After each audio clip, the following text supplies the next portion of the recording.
Bienvenidos a Religión Hoy, tu canal de fe, historia sagrada y revelación espiritual. Hoy te invitamos a sumergirte en uno de los temas más impactantes y misteriosos de la Biblia: ¿cómo era el mundo antes del diluvio? ¿Qué sucedía en la tierra antes de que las aguas cubrieran todo? ¿Por qué vivían tantos años los hombres? ¿Quiénes eran los Nefilim? ¿Y por qué Dios eligió a Noé entre toda la humanidad? A través del relato bíblico, te llevaremos a un viaje por el tiempo, explorando no solo lo que ocurrió, sino también el mensaje que Dios tiene para nosotros hoy. Si amas conocer las raíces de nuestra fe y comprender las señales divinas, este video es para ti. Te invito a quedarte hasta el final y, si aún no lo has hecho, suscríbete a nuestro canal Religión Hoy, activa la campanita y acompáñanos en este camino de verdad, esperanza y redención. Comencemos. El primer hecho que necesitamos saber sobre el mundo antes del diluvio es que era muy diferente al nuestro en muchos aspectos. Uno de ellos es la expectativa de vida de las personas. ¿Sabías que las personas vivían mucho más antes del diluvio que después, descrita con claridad en el libro del Génesis? Según el relato bíblico, las personas vivían entre 700 y casi 1000 años, algo que hoy resulta inconcebible. Por ejemplo, Adán, el primer hombre, vivió 930 años, Génesis 5:5. Su hijo Set vivió 912 años. Matusalén, el abuelo de Noé, llegó a vivir 969 años, siendo el hombre más longevo según la Biblia. Noé, protagonista del diluvio, vivió 950 años, Génesis 9:29. Estas cifras no aparecen como mitos o símbolos, sino como datos concretos dentro de una genealogía sagrada que muestra la conexión directa entre los primeros hombres y el juicio de Dios en el diluvio.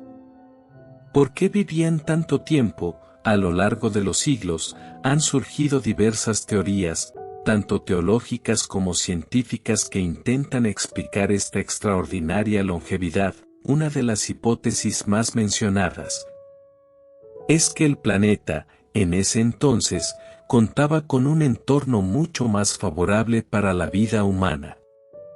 Según algunos estudiosos y creacionistas, existía una capa de vapor de agua que envolvía la Tierra, basada en Génesis 1, 6-8, firmamento en medio de las aguas, la cual habría protegido al planeta de la radiación solar dañina. Esta capa habría creado un efecto invernadero natural, manteniendo el clima uniformemente templado y húmedo en todo el planeta. Las plantas, los animales y los seres humanos habrían vivido en un equilibrio ecológico perfecto, sin exposición a elementos degenerativos. Otra teoría es que los primeros humanos estaban más cerca del diseño original de Dios. Como Adán y Eva fueron creados a imagen y semejanza de Dios, Génesis 1:27, su código genético era puro, sin enfermedades hereditarias ni mutaciones degenerativas. A medida que el pecado y la corrupción se multiplicaron, también lo hicieron las alteraciones genéticas, reduciendo la esperanza de vida progresivamente después del diluvio.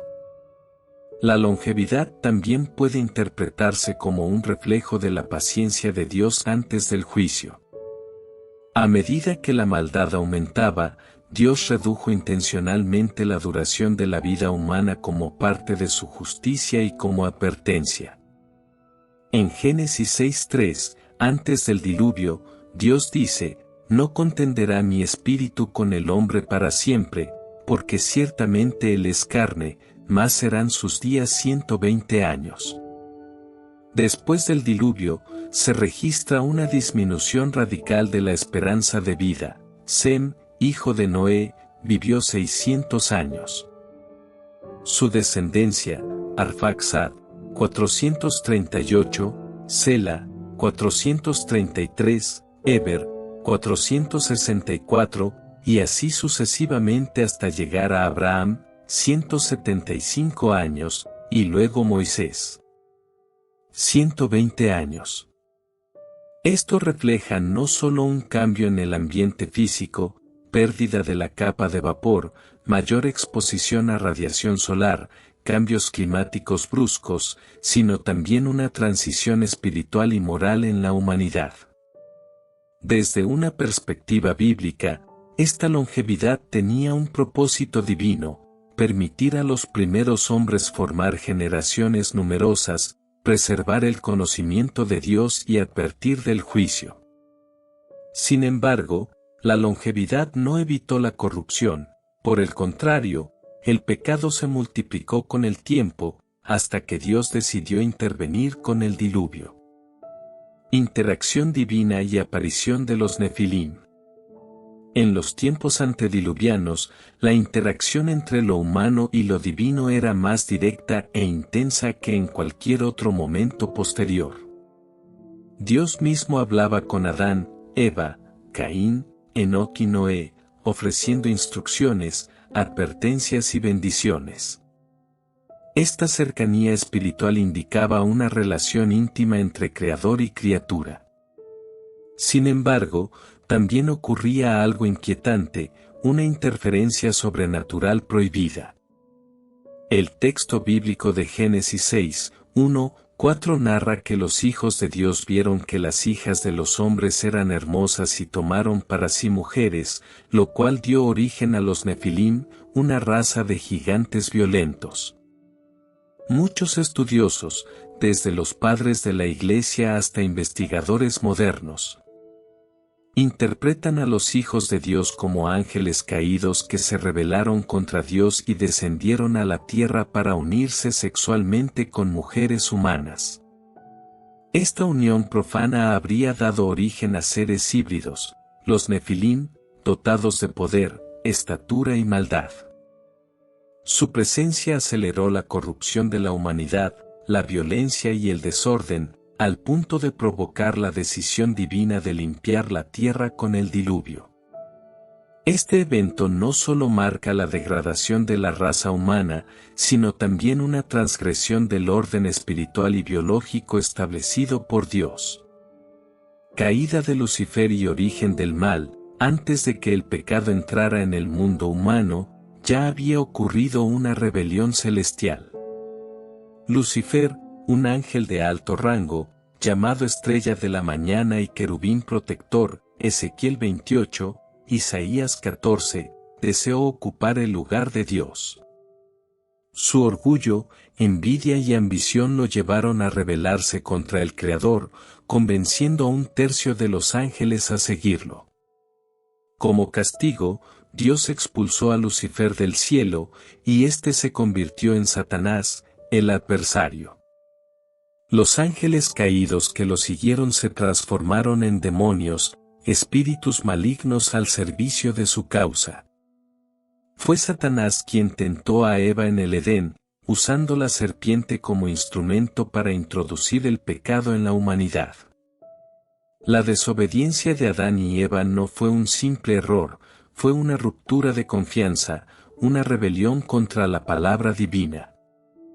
Esta caída trajo consecuencias devastadoras: muerte, dolor, enfermedad y la separación entre el hombre y Dios. A partir de ese momento, el mal se convirtió en una fuerza activa en la historia humana, con Satanás como su principal instigador. Historia de Caín y sus descendientes. Caín y Abel fueron los primeros hijos conocidos de Adán y Eva. Ambos ofrecieron sacrificios a Dios, pero con actitudes diferentes. Abel ofreció lo mejor de su rebaño, mientras que Caín ofreció frutos de la tierra, pero sin reverencia. Dios aceptó el sacrificio de Abel y rechazó el de Caín. Lleno de ira y celos, Caín mató a su hermano en el campo. Como castigo, Dios lo maldijo y lo condenó a ser un fugitivo y vagabundo, aunque también lo protegió con una marca para que no fuera asesinado. A pesar de su crimen, Caín tuvo descendencia. Fundó la primera ciudad conocida y su linaje dio origen a oficios y avances culturales como la ganadería, Jabal, la música, Jubal, y la metalurgia, Tubal-Caín. No obstante, esta descendencia también se caracterizó por su alejamiento espiritual, violencia y orgullo. Un ejemplo es Lamec, el primer polígamo y asesino arrogante, quien proclamó que sería vengado 77 veces más que Caín. Esto muestra el avance de la civilización, pero también el progreso del pecado y la degradación moral. Línea de Set y el justo Enoc. Tras la tragedia de Abel y la maldición de Caín, Adán y Eva tuvieron otro hijo, Set, cuyo nombre significa sustituto. Set representó la línea de los hijos de Dios, aquellos que permanecieron fieles a Él. Entre sus descendientes encontramos a hombres como Enoc, quien comenzó a invocar el nombre del Señor, Génesis 4:26. Pero fue Enoc, descendiente de Set, quien se destacó profundamente. La Biblia dice que Enoc caminó con Dios y desapareció, porque Dios se lo llevó, Génesis 5:24. No murió como los demás, sino que fue arrebatado, lo cual indica una relación íntima, profunda y fiel con Dios. Enoc representa a los hombres de fe en medio de una generación corrupta. Su vida fue un testimonio silencioso de obediencia, devoción y profecía. Él anunció el juicio venidero, según el libro de Judas, y es un modelo de esperanza para quienes desean agradar a Dios incluso en tiempos oscuros. Corrupción global y elección de Noé, la humanidad, con el paso del tiempo, cayó en una espiral de maldad, violencia y perversión. Génesis 6:5 dice, vio Jehová que la maldad de los hombres era mucha en la tierra, y que todo designio de los pensamientos del corazón de ellos era de continuo solamente al mal. Esta corrupción provocó el dolor del corazón de Dios, quien decidió destruir todo ser viviente. Sin embargo, Noé halló gracia ante los ojos del Señor.